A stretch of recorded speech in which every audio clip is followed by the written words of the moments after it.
Hi, welcome to our first episode of ReMatriation Station. I am Vandee Crane, and this is our daughter. Hello. My name is TatankaSkaWin SwiftBird, and yeah. So tonight is the full moon in the end of November, beginning of December. It's a lunar eclipse, as a lot of you know, and we thought we would start our first episode in the series of interviews of matriarchs and different grandmothers out there from different nations doing incredible work for their people and that have stories to tell.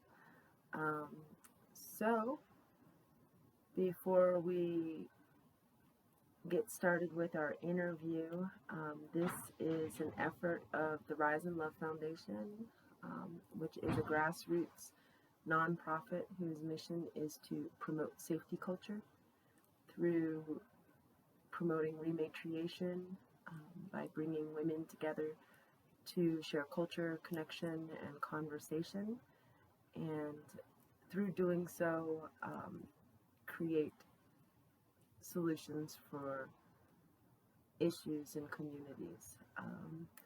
So someone asked me, actually our sponsor asked me, well, what is safety culture? Safety culture is creating a culture in which the most vulnerable needs are prioritized. Essentially, it's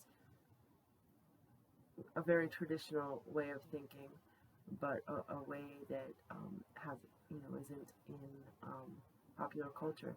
So promoting something and generalizing it through the name safety culture, and that is essentially what we're going to be looking at through different stories, how different women are doing that in their own communities and their families. So we're coming to you from Pecos Pueblo and Jicarilla Apache ancestral territory. Let's see. I want to thank our sponsors for making this possible. Over recovery organization resources. Their website is just that, recoveryorganizationresources.com, and I want to thank them for supporting us. They made a generous contribution in order to help us get equipment that we don't have for our first episode, but we didn't want to let that stop us.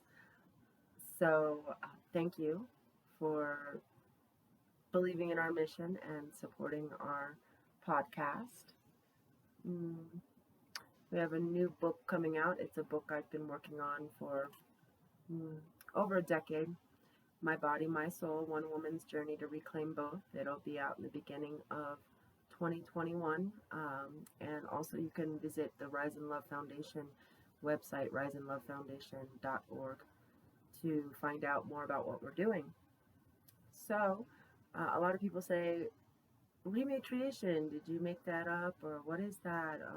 I didn't make it up. It's a global phenomenon. It's happening on every continent, from Turtle Island to Australia, Africa. It's where indigenous women are reclaiming their traditions, their values, cultural practices, cultural beliefs, and just reclaiming what was taken. Tata, can you think of anything else about ReMatriation that I might have missed? No, I don't think so. When you think of ReMatriation, what's another way you think of how to describe it?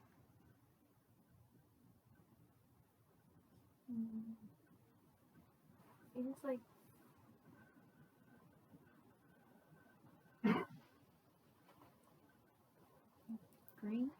greenery, like plants. Like green, like planting plants and planting trees. Yep. Regeneration, kind of. regenerating land. Okay. I think another way you described it in an interview with Lolly B was decolonization. Yeah? So it's another word for decolonization. So that is essentially the lens we're going to be having these conversations through, is a lens of rematriation and what that means for different women who have different stories to tell. Our first guest tonight is an incredible matriarch. She's from this area in the Southwest, from Santa Clara, Pueblo, the Capo Pueblo people, and she's also enrolled at the Navajo Nation. She's Dene. She's connected with both tribes. Her and her children are fourth and fifth, maybe even longer generation pottery people from their Pueblo side, and they're also very connected to the NAC way on their Dene side. She is known for being outspoken in her own community about an enrollment issue that's gone to the Supreme Court. I know at least one time, if not two times, there's been artists from her tribe that have previously fought this enrollment issue. And essentially what the enrollment issue is they don't honor the matriarchal lineage. If the woman who is from the Pueblo marries outside of the Pueblo, the tribe has the right to take the land, reassign it to a person of their choice. And essentially, just looking at it, it happened to Pueblita Velarde, a famous artist and storyteller from the tribe, and they left, so stories leave when that happens, artists leave, lineages leave.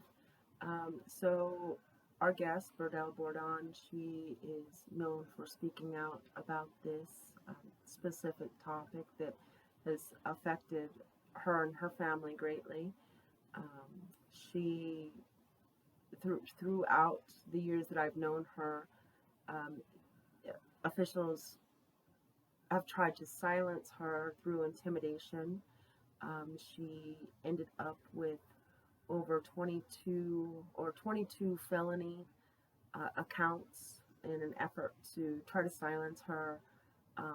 Her grandchild was taken away, and what I would describe essentially human rights violations and torture committed upon this family. So her story is a very powerful one, very emotional one. As we know, this full moon is bringing up a lot of emotions to clear the way for a lot of good things. So I'm really honored to have Birdell on the show as our first guest. And her daughter is with her as well to support her. And we're going to go ahead and get that interview loaded.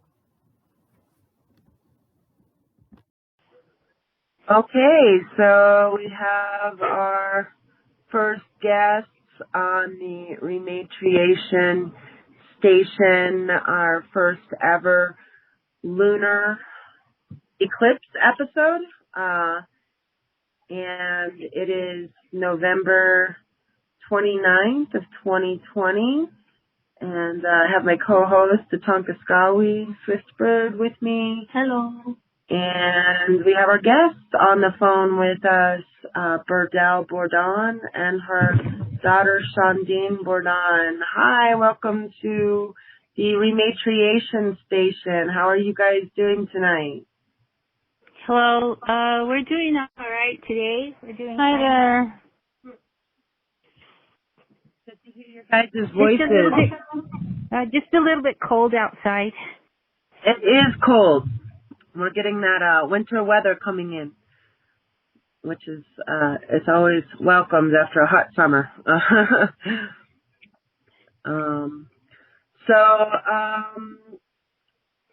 welcome to the show and happy birthday. It's your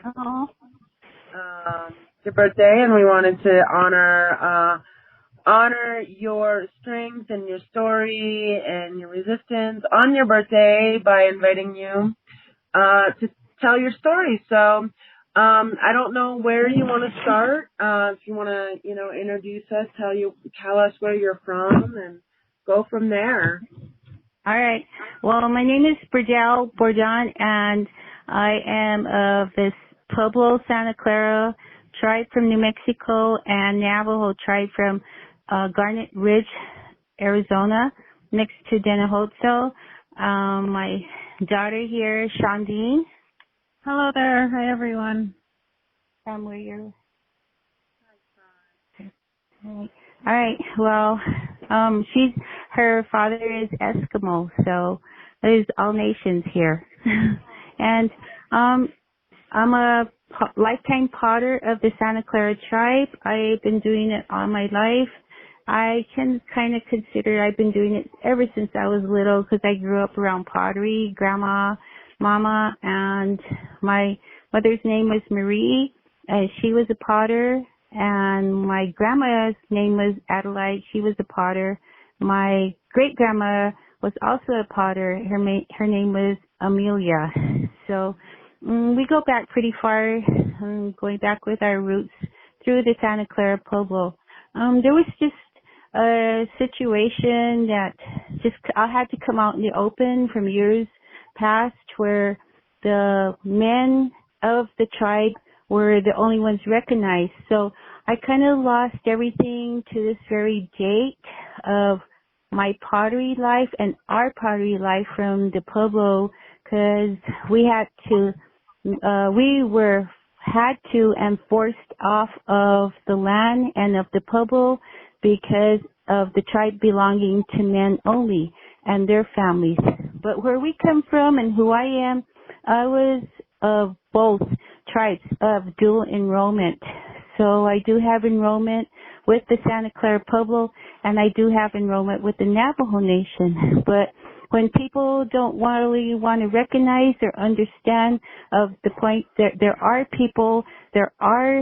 those of us, some of us out there in the nations that are of dual enrollment, and they do not want to recognize that. So we're kind of stuck between here and there of our recognition of where we belong.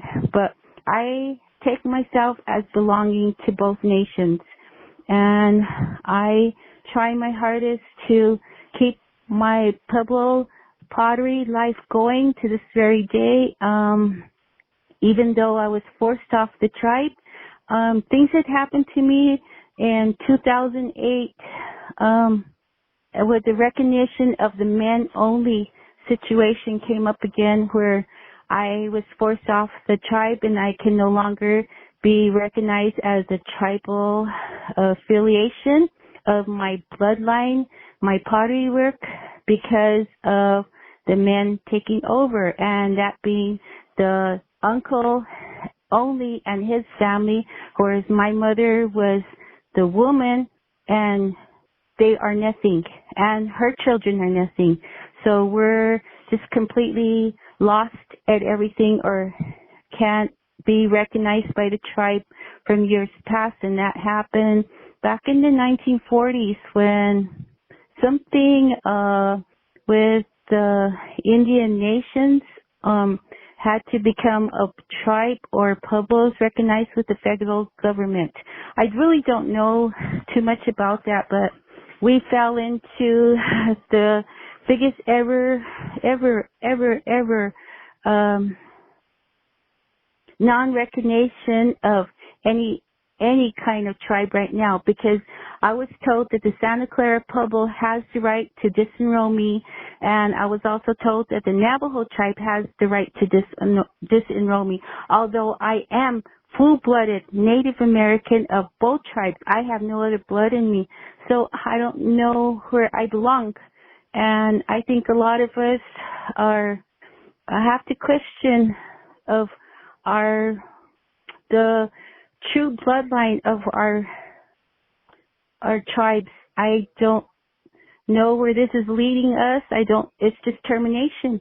It's going to be, they both disenroll me, I will no longer be Native American, and then what will I be? Where do I go? Even though I have bloodline, I have roots with my mother's tribe, I have roots with my father's tribe, but I don't know where I belong, and it's just wrong. It's basically wrong.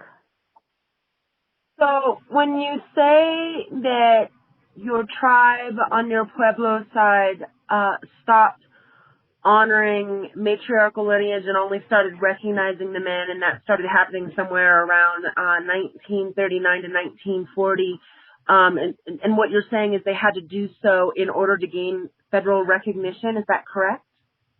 Yes, I think so. Something did happen a long time ago, of the tribes, all the tribes on the whole United States. Something happened way back a long time ago for them to be recognized. But they shouldn't have done it where the men claim to be the only ones of the tribe, because they destroyed all of us. They destroyed families. They destroyed the grandchildren of the mother's side. They destroyed everything, and they claim to be the only ones. So in that case, where I ended up was basically actually nobody. I was disowned by my own family. We were not allowed to be with them, with the fathers and their kids. There was a line drawn, right, even though I was part of the bloodline of the Pueblo women. So it was just basically theirs and ours. So if I'm not mistaken, this issue has gone before the Supreme Court previously once, if not twice, in the mid-70s. Is that correct? I don't really actually know anything, but I do know about Julia Martinez's case. And it was really, everything is really kept secretive over there. And if you're going to go and be outspoken against anything that happens there, you're basically nothing. They don't want to listen to what you say because it's all taken over by the men and their families. So we have to just basically put up with what they have to give, including the hatred, including discrimination, including I would just basically say hatred of your own families. That's what it comes down to. 2008, when this all blew up and everything, and my family, we were SWAT teamed, and they had SWAT teamed my whole entire kids, and they were all on the ground with the guns in their head from the BIA, the tribal police officers, in SWAT team uniforms, full gear, and they had guns in my family's head, like we were treated like we're Rose Hill or Waco. They were going to shoot us dead for me speaking up against the men and telling them I didn't want to obey them. When they were requesting that I obey them, I didn't want to. And for 3 words, are you the mafia? That got me in severe trouble. I was thrown in jail. I was kicked off the tribe. I was evicted, banished, and expelled from ever going back to my home and the land lot we lived on. And they had taken it away from me. Even though I did have dual enrollment, being with the Navajo tribe, with the BIA, Washington, D.C., it had nothing to add to nobody, according to the tribe that belonged to them. So we were disowned, and the words were to be evicted, expelled, and banished from ever coming back. So to this very day, I haven't gone back since 2008. My whole kids were kicked out, and when they did the SWAT team, they wanted to shoot a 2-year-old, a 6-year-old, and 12-year-old little kids, my kids, my grandkids, and my son in the head also. So where do they come off from shooting a 2-year-old and a 6-year-old baby? And to my feelings, they made it legal for any of the Indian tribes on the United States reservation to follow them to shoot babies in the head. What's up with that? This is absolutely horrifying, and I can't even imagine the heartache that this would cause, you having this done to your family, anyone having this done to their family, but especially you and your family being a pottery family and having been a pottery family connected to the earth at that very place for generations after generations, and having this own these inflictions, these things, harms inflicted upon you by your own family. I just can't even imagine that heartache, and I'm so sorry that's happened to you guys. So just so people get a bigger understanding of how big this story is. So we did do a little bit of research on this topic, and it did go before the Supreme Court, as you mentioned. Julianne Martinez from your tribe, the Santa Clara tribe, went up against the tribe. It was Julianne Martinez versus Santa Clara in 1976, and the Supreme Court chose to side with the tribe, stating, as you said, being a semi-sovereign nation, that they're able to make their own tribal enrollment laws. And this is something that, despite the Supreme Court having sided with the tribe already, you chose to stand up against. Is that correct? Yes, I'm trying to speak up for my life and our life as potters, our ancestral ways of our livelihood as tribal pottery makers. My family bloodline, it's too deep. My bloodline is too into the bloodlines of the tribe right now, and I can't even claim any of it. And I'm going to, if I speak up right now, I stand up against also the my dual enrollment, and they're trying to make me choose right now. But I'm not going to choose because I'm of all. I cannot choose. I can choose to go be with the tribe of Santa Clara and disenroll with my Navajo tribe, and so can my children. And we have to sign a waiver saying we have nothing to do with any of the other tribes or enrollment, but we can go see our family, but just to make the claim. And right now, it's got to be where I have to where they're forcing us to make a choice, but I will not make a choice. I can't. Neither can my kids. We can't make a choice. We belong to all. My father's side, we are able to attend the Native American church, and to say our prayers, as my family has been there for years and years and years. My grandmother is a part of the Discheney family from Denahotso. So I know my bloodline goes and runs blood thick there too. So I don't know if they both enroll me, where am I supposed to go? I don't understand how they can do that to our family. I don't understand. They can choose who they want to and keep the ones they want to as long as you know somebody. I don't know. And with the Santa Clara tribe, the way it stood now, if we wanted to go and be a part of that tribe and find somebody to be with, we'd have to go marry our own cousin. Now that's just wrong. And when at the time too, my uncle had told me that I was to obey him. No, I'm not going to obey a man. I can't do that. I'm not going to have my children obey a man either and be owned like a slave. This is human trafficking under what I read about it. I mean, it's not right.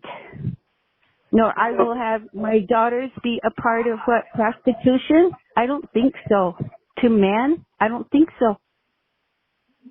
It definitely sounds like a case of coercion and putting individuals under duress for ulterior motives that don't sound like they have the best intentions for the people. Well, it's not part of sovereignty. I don't think anything that has to, what they're trying to make and force us to do is not part of sovereignty. It's not. Not at all. It sounds like human rights violations. Honestly, it sounds like human rights violations against women, targeting matriarchal lineage and refusing to honor that, and being able to pick and choose families that receive benefits from the tribe, if you will, based on preference of those in power. Is that basically the system that you're explaining is what's happening? No, it's basically a system of men only and their families that gain and profit everything. We have nothing left over for us, for the women who marry an outsider. It basically is. It's just basically the mother going to marry an outsider, and that being a native from another tribe, that being a non-Indian from who knows where. But yes. So in addition, I'm sorry, go ahead.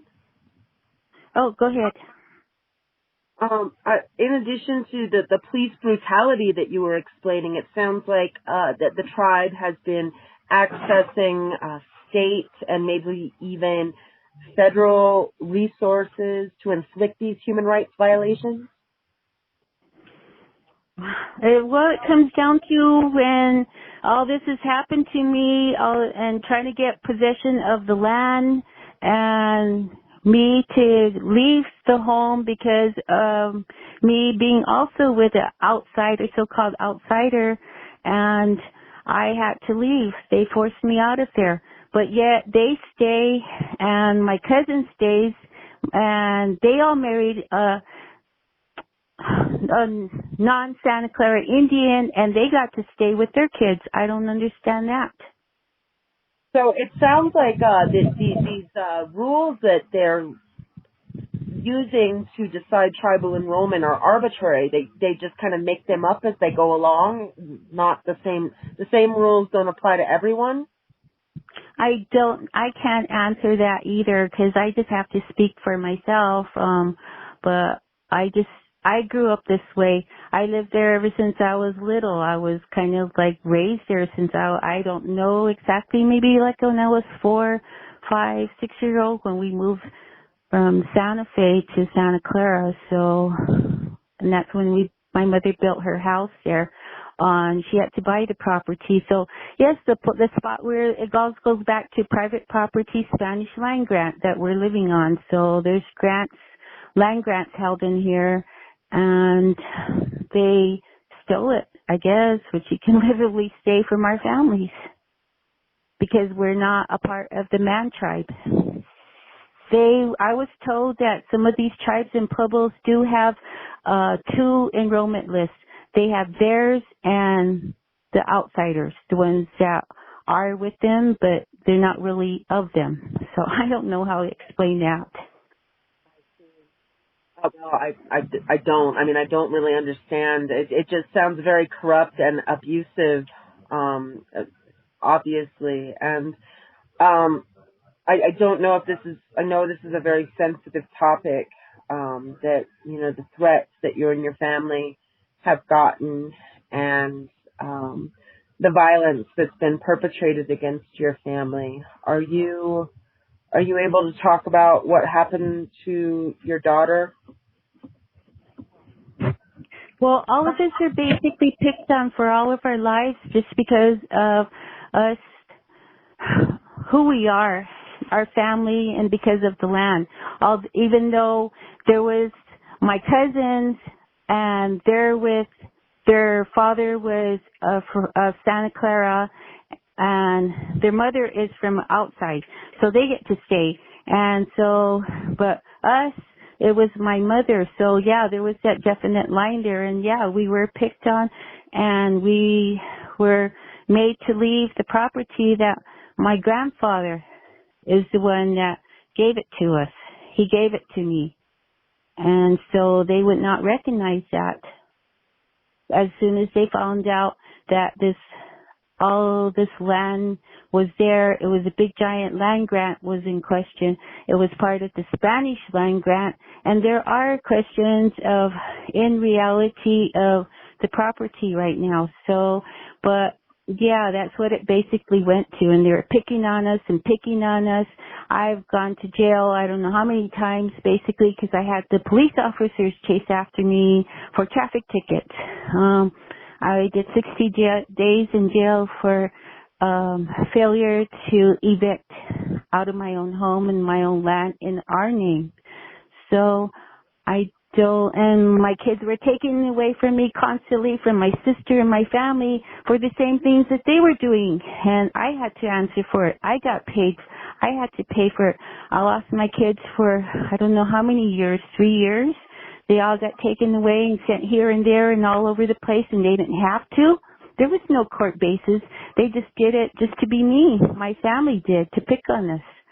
And when it came down to when my mother finally passed on, that's when things started up, because she wasn't here to help speak for us.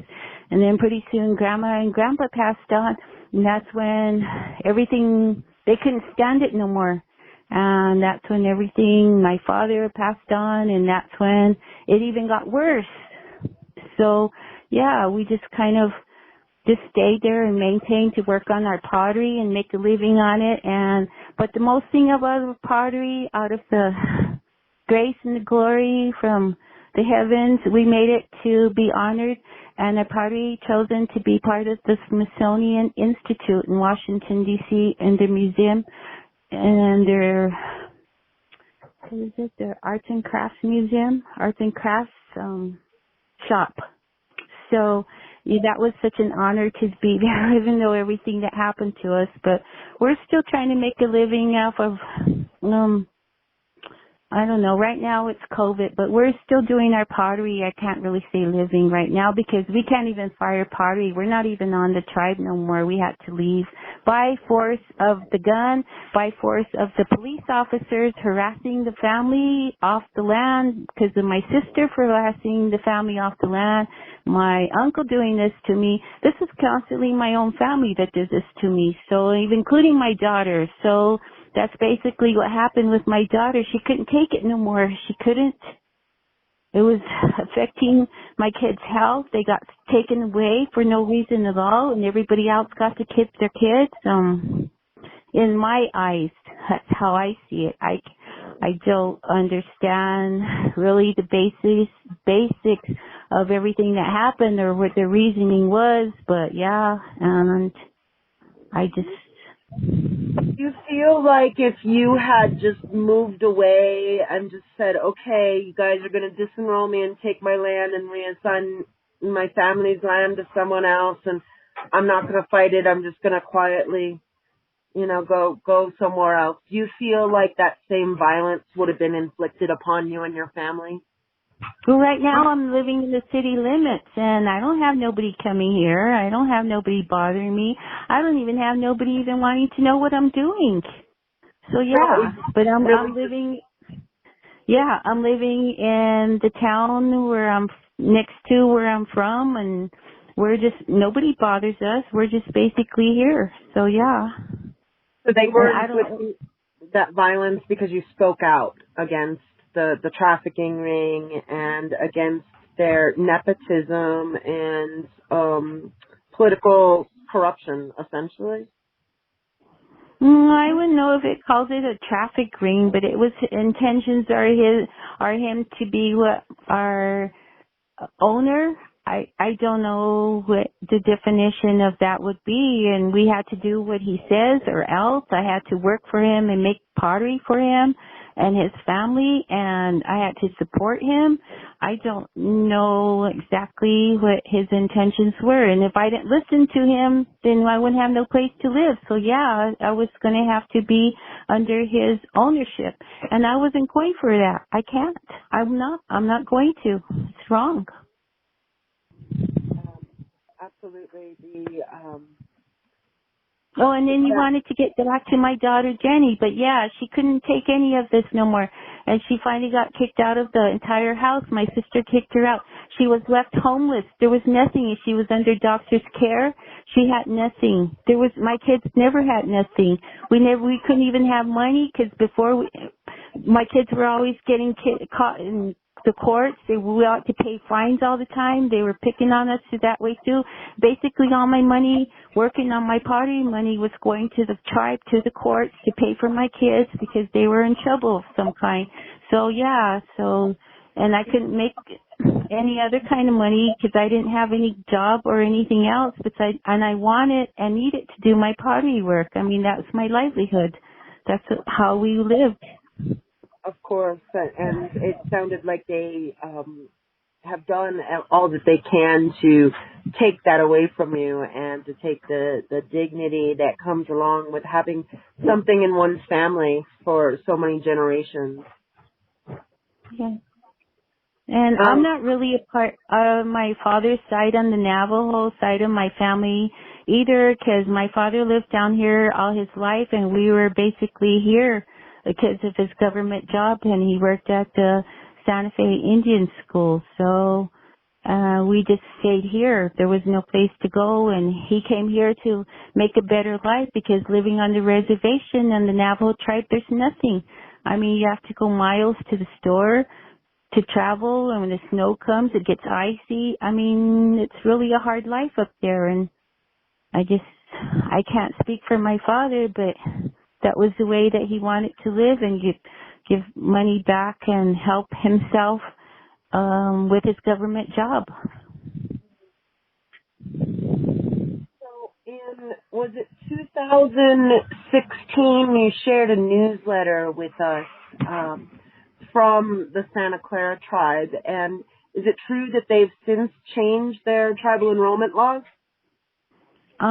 Well, that's what I really don't know. See, all this whole time since 2008, I've been gone, and only information I was getting was from my kids, my sons and daughters living on the property there all the time, and they were getting the newsletters. But we were basically kept out of everything and anything that was being told or said within the tribe, and we really didn't find out until somebody spoke to us about it. So I really don't exactly know what was going on there either, but they did open enrollment to all the women and her kids now, the ones that wanted to be enrolled, but they got to choose who they wanted to go be enrolled. You couldn't have no felonies.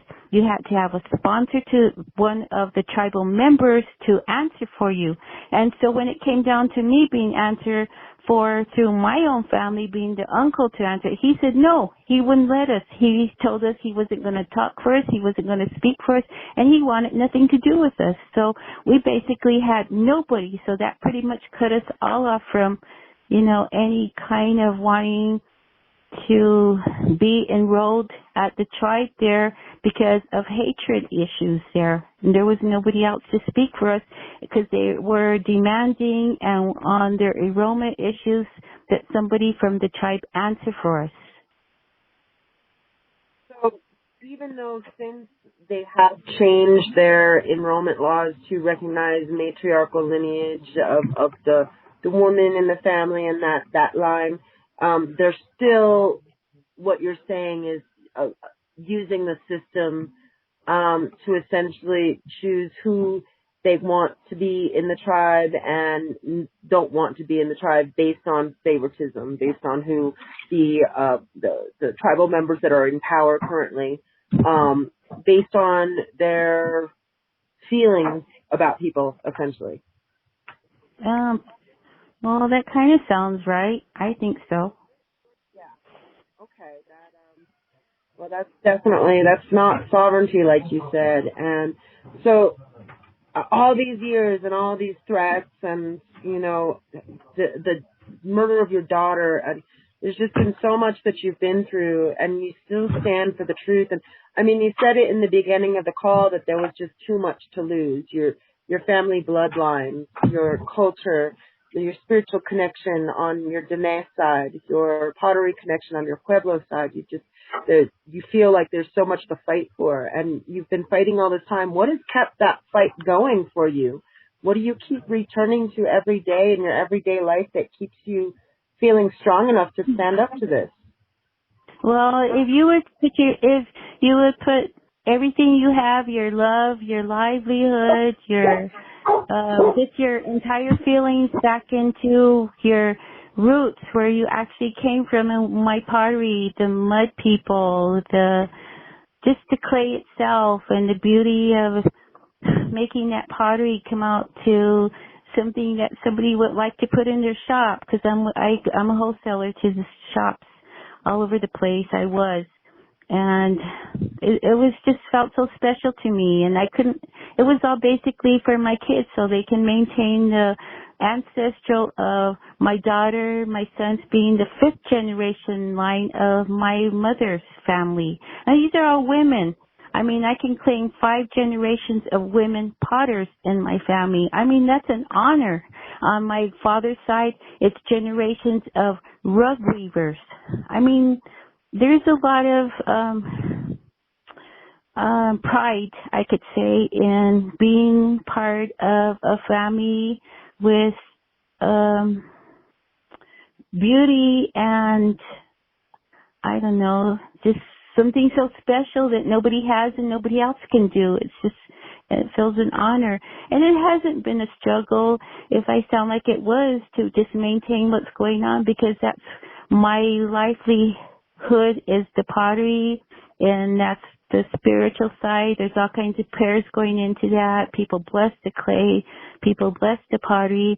Pottery is used for all kinds of ceremonies, and I take it an honor when I get to make pottery for people that have passed on. I mean, I still take that as an honor too when I get to give the pottery back to our loved ones who passed. And on my father's side, that's when I turned spiritually since this 2008, and I went back and my family, my cousin, she had helped us and showed us how to be a part of the Native American church that's being held at her place with her husband, who helped us out a lot. So it was special. It's just special where my family comes from. I just feel so. My grandmother, when my dad's mother, we used to sleep in the hogan, and we used to have that window up in the sky, the roof, and you could see all the stars sleeping on the floor. And Grandpa used to sleep on the wool rugs. I mean, that's so special. Nobody does that no more. Like in my family today, and we all have beds where, except for the elders way long time ago. I can't speak for them, but just right now where we come from. I don't know. It's not even a fight. I know where I'm from. I know what I lived. I know where I belong, but just the other people don't want to see it that way. I don't know. And then now I stand up to somebody making a decision where I can't have either of the pottery. I can't have either of my Navajo family. I can't have nothing. And where do I belong? If they disown me, but yet the ones that marry the non-Indians get to go back and claim everything, and I got kicked out. It's not right. Thank you for sharing that with us so passionately. I can hear the love that you have for your ancestors and your culture in your voice when you speak of them, and it shines through you. And you're right, you shouldn't have to fight for those things, because those are things that no one can ever take away from you. Maybe on paper, maybe in the system of colonial violence, they can take those things away from you, but they can never take that blood memory that your ancestors gave you and the traditions that they've passed along, that you're passing along to your children. And I heard you say that, the pottery keeps you going, and that just speaks to me of the strength that we get from the earth, and your ability to take earth and shape something so beautiful as the black on black pottery that you and your family have been doing generation after generation. And it just makes me think of, I was blessed to do my independent studies in up here in northern New Mexico, at Northern New Mexico College, with Rena Swinslow from your tribe. And she was one of the first indigenous women who really got it through to me that there is no separation between our bodies as an indigenous women and the earth.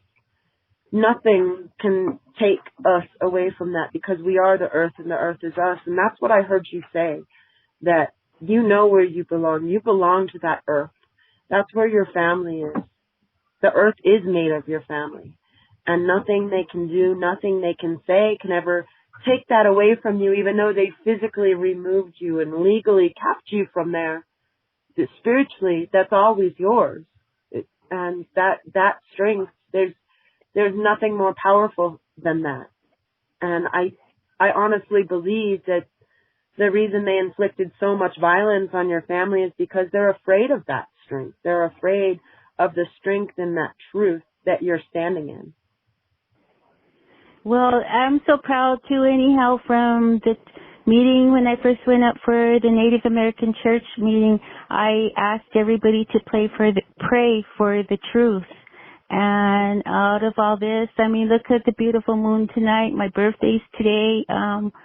It's like a cool celebration all by myself. That's COVID style. Yeah.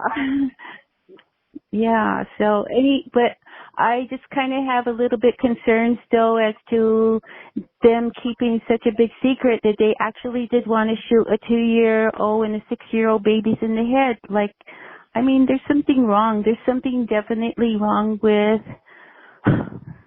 everybody. I have to say everybody, because if it comes down to the police officers doing that to you and the tribal government signing off to do that to a family, I mean, there's something wrong. There's definitely something wrong. And they're trying to make it a issue where any other tribe is going to shoot their 2-year-old babies and 6-year-old babies in the head with no questions asked. And what if they really did and something actually really did happen? Are they going to answer for what they did and done to the whole Indian nations that they shoot babies in the head? What we need is that accountability for individuals like yourself with the courage to keep speaking out about these things so that people do know about the corruption and the abuse of power and the silencing. There's an epidemic of silencing through that abuse of power. So thank you for having that courage to continue to speak out and to protect your family and to stand up for the children and protect the sacred. And then when the 2-year-old baby that was going to be shot in the head grew up, and by the time he was 7, he was taken away from the tribal courts and CYFD custody, and he was placed in foster care, and they didn't even go do background check on him or anything. They made up stories, and they were over-medicating him, overdosing him, threw him in the psychiatric hospital for having epilepsy. Now, and they overdosed him with drugs he wasn't supposed to be on, and I don't know why they wanted to continue killing him. And my daughter's dead, and she had to die for why? Because they killed her too? I don't understand. Killed her with hatred. And these are all issues that we're waiting to hear back from the New Mexico state governor on. These things have been reported, the different concerns about the corruption at each and every state and tribal level. You're wanting these things to be addressed, correct? They should be addressed. It's not whether I want them to be addressed or I don't even know how to make them be addressed or who was even there to listen to me. They made me leave and they made me shut up that way. I was supposed to be quiet. I'm not supposed to talk because they have guns. They have written me down like such a bad person that nobody would even want to talk to me no more, and they ran me down with the state police officers, any kind of officers that will listen to them. And my thoughts, because it was continuous harassment, including police officers from another Pueblo also. So I don't understand. And my family and I, we can verify this level of harassment. We were also targeted once they found out that we were involved with your family and advocating for your family. There was a police report falsified against me claiming that I did not care about our daughter, that I had better things to do, and that I had knowledge of her running away and didn't notify her father or the police. And I had a police officer falsify all of that information against me and had a Child Protective Services investigation opened up against me, and I went to the internal review office and had an investigative review done on those reports, and that same officer who had the history of harassing you and your family was fired from the tribe, but then immediately rehired by a neighboring tribe. So it seems like this corruption doesn't end. It just recycles itself and continues on in a different area with different supervision. But it does need to be addressed. And the only way that I think that these things will ever be addressed is if we keep talking about them like this. And if women, we're seeing a big trend happening in politics where more and more women are getting into places of power. We have 2 Native women in House of Representatives. We also have just this past election seen an entire council of Native Indigenous representatives get elected to council for the Northern Cheyenne tribe, and I believe even Shiprock districts for the Navajo Nation elected all women. So we're seeing a trend, an upward trend of Indigenous female leadership, and I honestly feel the more we come together, the more we talk about these things, and the more we demand social accountability for this corruption, is the only way that we're going to address them. It's not waiting for them to address it, but us addressing it ourselves and raising daughters that have that same courage to continue to address these things, because they're not going to fix themselves in one generation.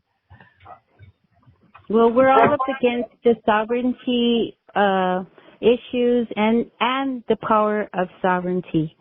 Most of the tribes in the Pueblos are closed communities. Nobody's going to hear about nothing, including when it comes to the murder of my daughter. They see it as her being the one who self-inflicted herself. But when it comes down to it, I am a product of drug and alcohol abusers. So I don't know any different. I don't know any change. I just know there's guns. I just know we're being forced. I just know we can't go back. I just know now the issues over my enrollment are at question now, even though I have my eagle feather permit from the Navajo tribe. I have my medicine permit from the Navajo tribe. I have my pottery, authenticity papers, my authenticity, bloodline, I should say, not my papers, my bloodline to go back through. So that's all I have. I have nothing else. My kids don't have nothing else. They have no recognition of anything, including for their fathers from the Eskimo tribe. They have nothing up there either. So we're all being forced now to deal with a loss. So with and it actually really is termination. If you think about everything that's going on, it's termination. It was to be the termination of my entire family, for them to be gone, and my name was taken off of a biggest ever Birdell Bourdon land grant, is what was going on. They took my name off and they put their Santa Clara Pueblo land grant on top of mine. But how can that be when my name is still registered with the U.S. federal government? In my thoughts, under our name, our census number is at question here, and identity. So I don't know how much they own us, or if they were exactly our family is still to be murdered, executed style, to make them happy and to please them. I don't know. Well, just keep speaking out, keep speaking your truth, and maybe it's time that this issue be revisited in the Supreme Court again with the new leadership that we have, with the new developments in the corruption and the way that they're going about land theft through paperwork cover-up, and maybe there's even someone out there listening to this podcast who's going to college right now for tribal law that's feeling ambitious and that wants to review these cases. So we never know what's going to happen.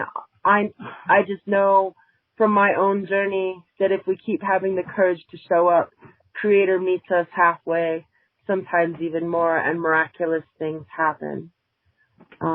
So I really want to thank you for having the courage to continue speaking out about these things despite the threats, despite the violence, despite the murder of your daughter, and continuing to not fight, like you said, but stand for what you know is yours, your connection to your culture, your connection to your land, your connection to your people, and never giving that up, because that is your sovereignty. And that's a great segue into some future shows. We'll be having some treaty elders on to talk about the sovereignty of women in Native nations, how women never sign treaties, so therefore they're not valid, because women traditionally are leaders within tribal structure, not within this structure that you're speaking of where men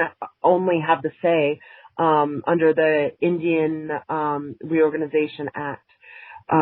So again, this is the ReMatriation station. We're talking about the things that were taken away from us, that we're reclaiming, the things that you said that we don't have to fight because they're ours. They can't take them from us. So again, thank you so much for choosing to spend your birthday with us. It was an honor and a humbling experience to hear your story, and to be able to share it with listeners. And if there's anyone out there that wants to get in touch with the Bourdon family to support them, that has ideas about a legal strategy, you can reach them through the Rise and Love Foundation at info@riseandlovefoundation.org. But before we end the call, Birdell, Sean, was there anything else that you guys wanted to add? Is there anything else that you want people out there to know that we haven't said already? I just don't know if there's going to be any change. There's too much,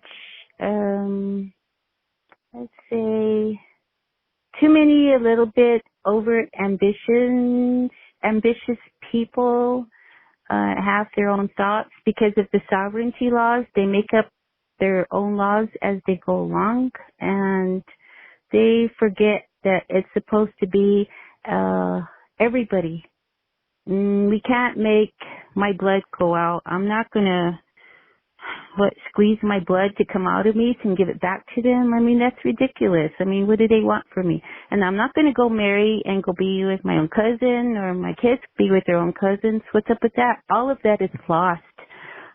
Where they're coming back from some kind of generations of one kind of only bloodline. There's no such thing no more. The world right now is too mixed. We're all too mixed.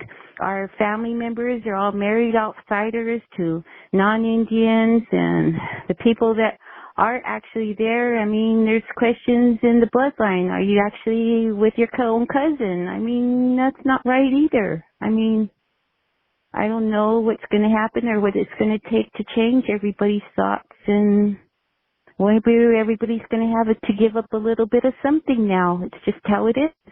We have to start making a list of who belongs and who doesn't, and who's going to has to leave.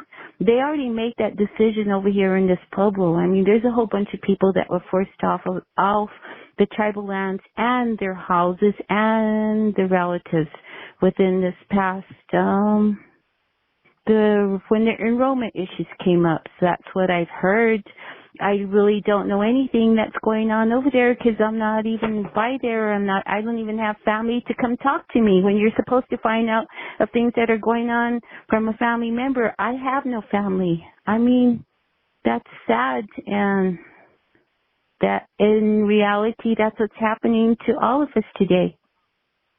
I have to speak for all of us because there's like my kids, my family, their families. I mean, there's not going to be nothing for them to go back to one day, even though my bloodline goes deep into the tribe, goes up to the cliffs or back to the ruins. I mean, my family goes all the way back, and I don't know where we're going to end up.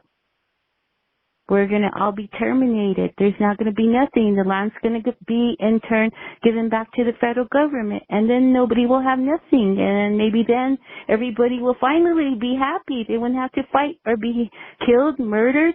Families been destroyed.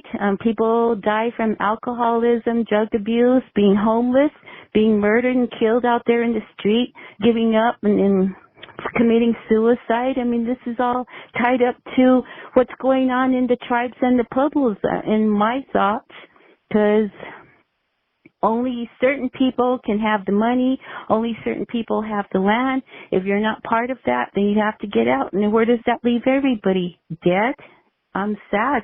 It's sad that this is going on. In your mind, with everything that you've experienced, is there an ultimate solution for this entire situation? I know there's so many layers of what you've explained, but if it could be solved, and you say that you're not sure if change is going to come, but if it did come, if there was a miraculous change that came overnight and could resolve all of this, what would things look like tomorrow for you and your people? Well, where I come from, the tribe, from the Pueblo side of me, where I come from, I heard where my bloodline, myself, I'm only talking about me throughout this whole conversation. It's only about what I've experienced, but I'm trying to keep it at that. But where I come from, where I was told that we're part of the littlest, smallest clan of the tribe that's disappearing. There's no more. It's gone. The day my daughter died, people had told me they saw 2 beams come down, which appeared in people's eyes as 2 blue kachinas that came down to the Pueblo, and they touched the ground. And one went towards the mesa and the river, and the other one went down to the river and the fields. And I heard the other people laugh, and they said they were sunbeams. But other people saw different, and they told me they saw different. So that tells me something too. The heavens and the sky are out there listening, and maybe they did show themselves and they left the tribe. They're not coming back. So I think people better be worried that the entities also are leaving. People see entities. People can call entities to this very day, but some people can't. And some people, I'm saying, like some tribes, better take note that their entities are leaving them, and maybe their own blood people can never bring them back because they don't know how to. They're too busy running around with the power, with the guns, with jail times for the families, with threats of destroying families, with the CYFD taking kids away, and all the drug and alcohol abuse that's going on with the world right now. I don't know what's going to change. I don't know. It's sad, but I don't know. The entities are leaving. That's all I could say. And if they do leave, then what becomes of the Pueblos and the tribe? What happens to the people when the clans die? That's my question too. If the clan dies off and the clan dies, they're no longer the point in the tribe that they call the four the summer, winter, spring, and fall. That no longer can exist. It's gone. I mean, what happens when the clans leave? There's no more tribe. There's no more people. The people die. The tribe dies. All of these things are just seem to be reminders that we're at a very fragile place in human history right now, where we're on the ledge of destruction. And every decision that we make affects where we're going to be in a very near future. And people don't understand either. They're speaking words. They're calling for things to happen. They called for termination to happen, and it's happening in different ways than their words can ever explain. The tribe is ending. The people are ending. The language is ending. Even though they're trying to write books and everything, no, the kids don't speak it no more. We speak English. I can speak perfect English, but I don't even know anybody of my own family to come help me speak my native tongue in either language that will help. I mean, they're there, but I can ask questions, but it takes more than questions and tell me how. You have to be around it, and that's not happening. It's gone. It's lost. It takes that connection and that immersion into that connection, and they're doing everything they can to keep you disconnected from that, and I can't think of something more hurtful. I'm not trying to run nobody down. I'm not trying to put nobody down or how things are. It's just how it is. It's what happened. It's my life. It's what happened to us. It's what happened in reality. I have no words as to, I don't know how things will happen in the future. I don't know. It's sad. It's sad that we have to endure hatred in our own families that lead to suicide, that lead to alcoholism, to death, to jail time. I mean, what's up with that? And other people sit there with their, $50,000 trucks and cars because they're getting money for being a part of the people that go and put us in jail and throw kids away and adopt kids out. And like, what's going on here? I mean, really? Yeah, the corruption in the infrastructure, it is absolutely unacceptable, and it's time for that change. And I believe that we keep speaking out about these things, and we keep praying that change will come. It just can't come fast enough. Like you said, too many people are dying, too many people are suffering. The change needed to come generations ago, but we can't give up on that change yet.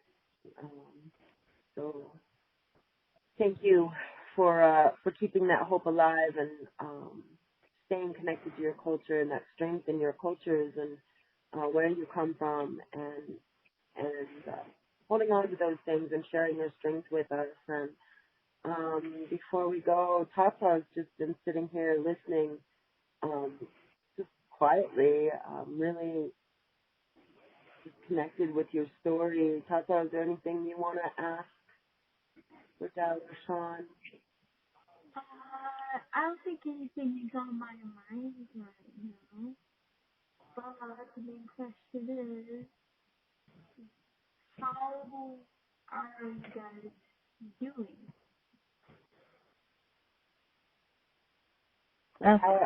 How are you guys doing now? Yeah. Well, we're just being here for each other because that's basically all we have right now. Making sure everybody's being okay, we're all taking care of each other and staying away from trying to be away from all the alcohol and all the drugs that's out there in this world. Just trying to survive a life living in the city and paying for the bills and keeping up with everyday life out here in the city. I don't know. It's sad. It's just sad. I think that was a really great question, Tata, because out of so many people that I know, you by far have shown me what it is to be a matriarch. You are always concerned about everyone's well-being. If our family car breaks down, you're immediately looking for a way to support us. Despite no matter how much you and your family have been through, you're always trying to find a way to support what your kids need and what your extended family needs. And no matter how much hatred you've been targeted with and how much has been done to you, you haven't allowed that to destroy your sense of nurturing and caring and generosity. And that's the true strength and resilience of Indigenous women. And I believe that's the thing that people want to destroy, colonial violence wants to destroy above anything else, because that's the strength of a nation right there. That the way that women are when they're traditional and they care and they're generous, and you continue to be that despite all the hatred. And again, I just think that speaks so strongly of your commitment to who you are and who your ancestors were, and how committed they are to being with you through this. Because we know we can't do these things alone, and these things are sad and heartbreaking and utterly devastating. And you know, I wonder sometimes how you get through to live the next day, but that's how you do it, through loving others, I believe. And I just watch you continue to love your way through this and to pray your way through this, and it's been just such an inspiration to see that strength and commitment to just being the center of the family. I don't know, I don't know how else to explain it. It's beyond inspiring. Thank you so much for allowing us to speak a few words. My family right now with the tribe of Santa Clara, our own bloodline is to be terminated. Our bloodline is now to be destroyed. There will not be nothing left, nothing to be recorded on no paper of my family ever being there. I'm just completely erased.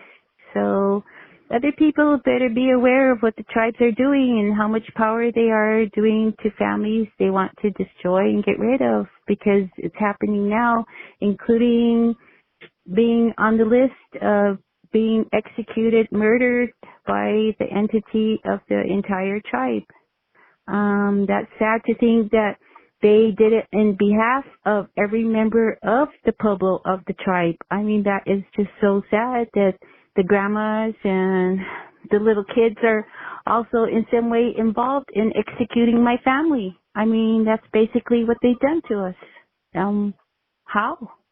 Yep. Those that aren't speaking out against it are somehow implicated. You're right. And it's going to take everyone to stand up against this within the people and say no more. And that's the only way things are going to change is, and you're right. And it feels like all the women, you know, are not on the same page in your tribe. And I pray that someday that they are, you know, because the strength of a nation is in the women. And I know there's some really, outspoken women doing some really great things with some nonprofits getting a lot of funding in the area from your tribe, but who still refuse to speak out on this issue. So I hope one day they choose to put their energy and resources behind the women that have suffered so much from their own people and support them as well, because we can't have unity if the women aren't supporting each other. Well, in memory of my daughter, Jenny Lee, she died for all your sins.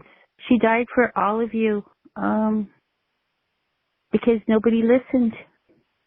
Nobody wanted to listen. And she was even saying that before she was murdered.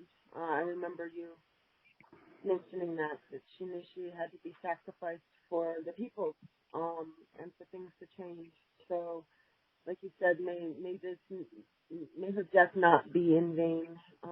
May women continue to speak out on this and unify behind this issue, and pray for a better future for the children and their children. And thank you again for taking the time to spend your birthday with us tonight, and your strength and your resilience and your resistance and what you're doing to rematriate your small part of the country or the world here in Pueblo country. So thank you so much, and we love you guys, and you guys have a wonderful night. Thank you. Thank you. Night. Good night. Night.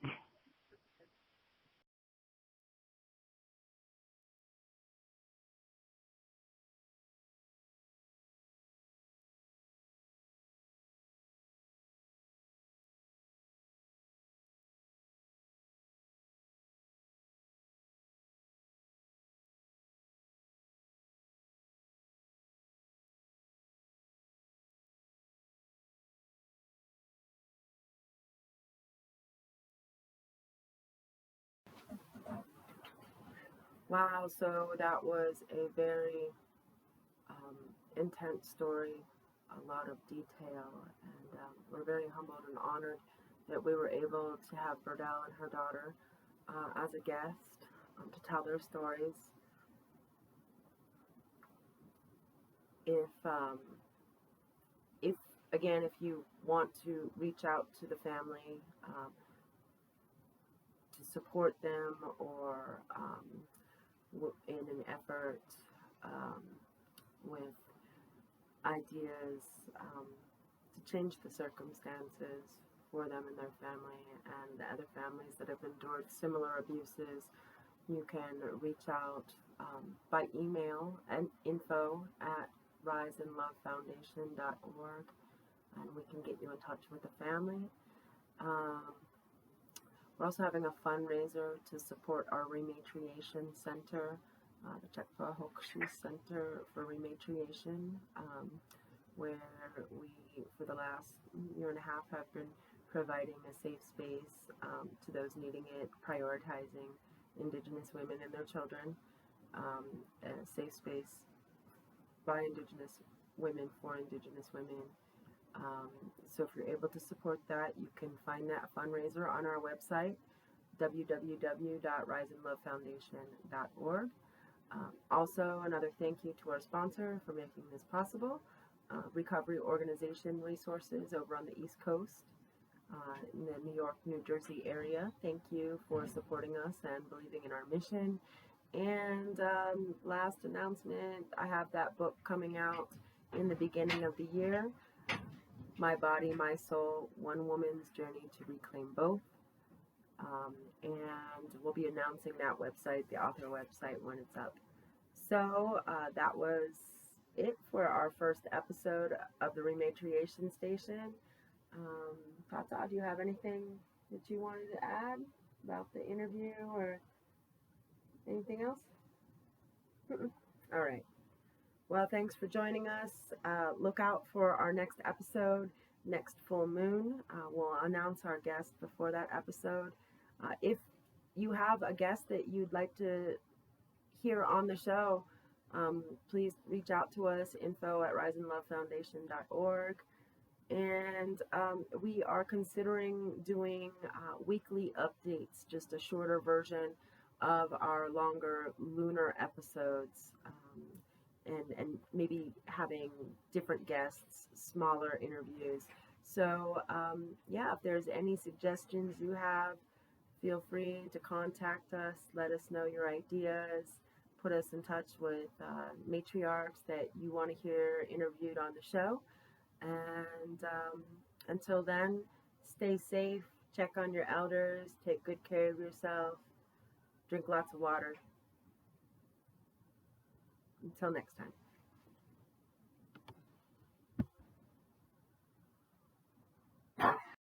When the sun comes up in the morning sky, there I will be, soaring with the eagle so high, feeling free. Remember me, down the